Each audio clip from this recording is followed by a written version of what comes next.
Si os preguntara cuál es la montaña más difícil y peligrosa del mundo, alguno diría el Everest por ser la más alta, y la mayoría el K2, ya que si por algo es conocida esta cumbre es por su dificultad. Pero si habláramos en estrictos términos de peligrosidad, entendiendo esta por víctimas que se ha cobrado la montaña, ninguna de estas dos cumbres encabeza en el ranking de la más peligrosa y la que más vidas costó conquistar. Si te fascinan las aventuras extremas, ponte cómodo y prepárate una tila, que empieza un dramático viaje por la historia de la conquista de los 8000 más peligrosos.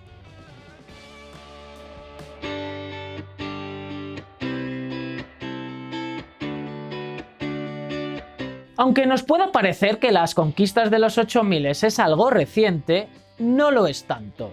A finales del siglo XIX había un creciente interés por explorar los confines de la Tierra, y las sociedades geográficas financiaban expediciones a los polos o a las cumbres más altas de la Tierra.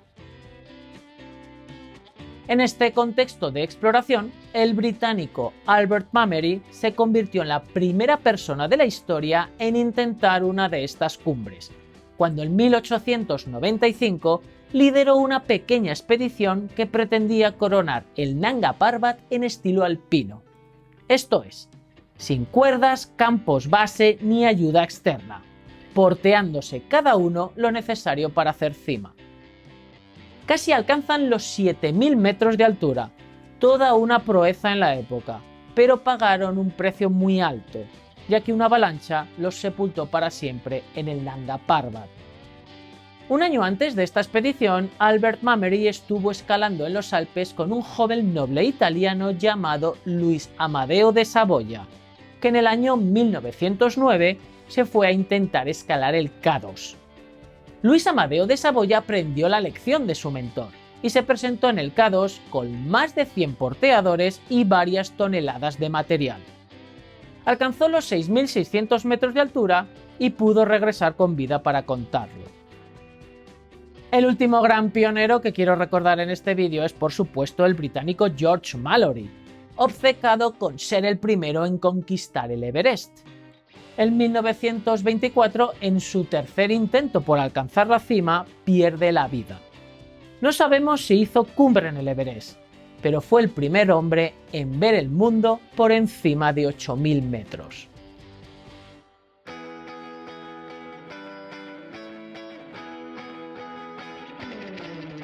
Terminada la Segunda Guerra Mundial, cuando los países tomaron un poco de oxígeno, las grandes potencias se citaron en el Himalaya y el Karakorum para conquistar a lo largo de la década de los 50 los 14 8000 del planeta. Si los primeros expedicionarios eran alpinistas románticos que buscaban desafiar los límites de la humanidad y explorar el mundo, el alpinismo en la década de los 50 se convirtió en una competición a cara de perro entre Europa, Estados Unidos y Japón. Las expediciones estaban cargadas de propaganda patriótica y fueron utilizadas sobre todo por los países europeos para reivindicar de manera simbólica ese estatus de gran nación conquistadora que habían perdido tras la Segunda Guerra Mundial. El primer país en alcanzar una cima fue Francia, que conquistó el Annapurna en 1950. 3 años después, Reino Unido vence a Suiza en la cima del Everest, y ese mismo año Austria y Alemania hacen cumbre en el Nanga Parbat. En 1954 Italia derrota a Estados Unidos en el K2. Y así, a lo largo de toda la década de los 50, fueron cayendo uno a uno los 14 8000 de la Tierra, menos una montaña, el Sisapagma, que casualmente es el 8000 más bajito de todos y no precisamente el más complicado. El problema de esta cumbre es que se encuentra en la región del Tíbet, ergo es China quien ha de conceder los permisos para su ascensión, algo que no hizo hasta el año 1980, cuando Alemania consigue ascender la cima por segunda vez en la historia, porque la primera cumbre la hizo una expedición china en 1964.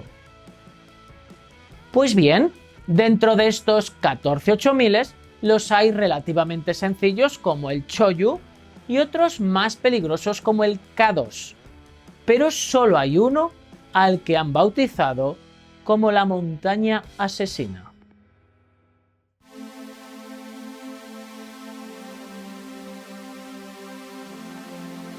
El Nanga Parbat es con 8.125 metros el noveno 8000 en cuanto a altura, pero el que más vidas se llevó su conquista, empezando por las de Albert Mummery y sus dos compañeros en 1895. Pero la verdadera escabechina se produjo con las expediciones alemanas en la década de los 30. Alemania se propuso conquistar esta cima a toda costa, para lo cual mandaron la primera expedición en 1932 para explorar la montaña y localizar la mejor ruta. Una vez encontrado el camino, regresaron 2 años después con un potente equipo para hacer cumbre, pero cuando se encontraban a casi 8000 metros de altura, un repentino empeoramiento del tiempo deja atrapados a buena parte de la expedición, cobrándose la vida de 10 personas. Esta desastrosa expedición fortaleció el compromiso de Alemania por conquistar la cima, por lo que en 1937 regresan con un nuevo equipo decidido a concluir el trabajo de sus compañeros. Cuando la expedición se encontraba en mitad de la ascensión, un enorme alud sepultó a 16 alpinistas. En este escenario, cualquier nación renunciaría a mandar una nueva expedición a inmolarse al Nanga Parbat. Pero, ¿quién mandaba en Alemania en esa época? Correcto. Pues vete tú a explicarles a esos descerebrados que lo más sensato era que Alemania abandonara esta misión. Pues bien, el régimen alemán que todos conocemos mandó otras 2 expediciones al Nanga Parbat. Aunque bien es cierto que los alpinistas, escarmentados por los desastres previos, abortaron las ascensiones al primer aviso de la montaña. Por cierto, uno de los alpinistas de estas últimas expediciones fue Heinrich Harrer, cuya historia conocemos por el libro y la película 7 años en el Tíbet. Finalizada la década de los 30, el Nanga Parbat ya se había cobrado la vida de 31 alpinistas.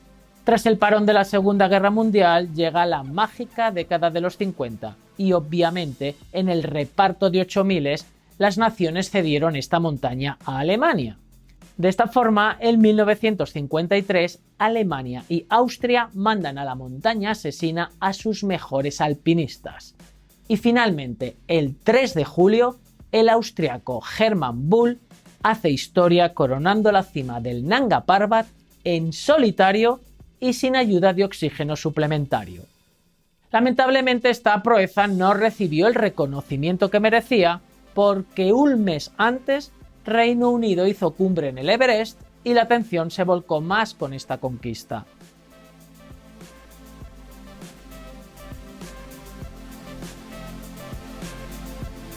Aunque la conquista del Nanga Parbat fue la cima que más vidas se llevó, la cumbre más peligrosa es el Annapurna, que con 8091 metros es la 10ª montaña más alta de la Tierra. Cuando la expedición francesa decidió atacar el Annapurna en 1950, no sabían que se enfrentaban a la cumbre más peligrosa de todas.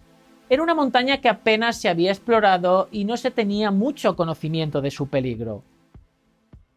La elección del Annapurna se debió por un tema estrictamente de permisos de escalada. No tardaron mucho los franceses en descubrir y padecer en primera persona estos peligros.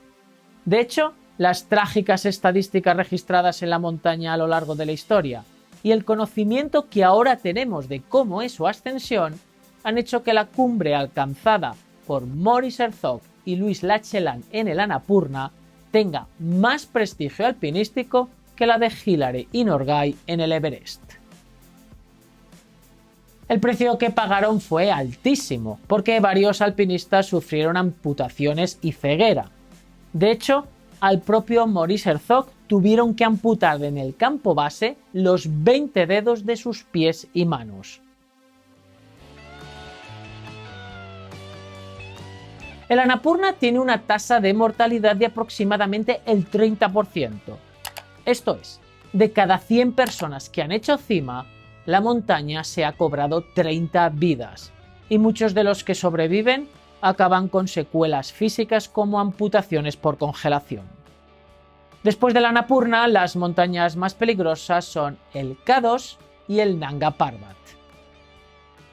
Si os fascinan estas historias épicas de alpinismo, voy a recomendaros dos libros que son referentes de la literatura de montaña. Tomad nota: Annapurna, Primer 8000, del propio Maurice Herzog, y Montañas de una vida, del gran alpinista italiano Walter Bonatti.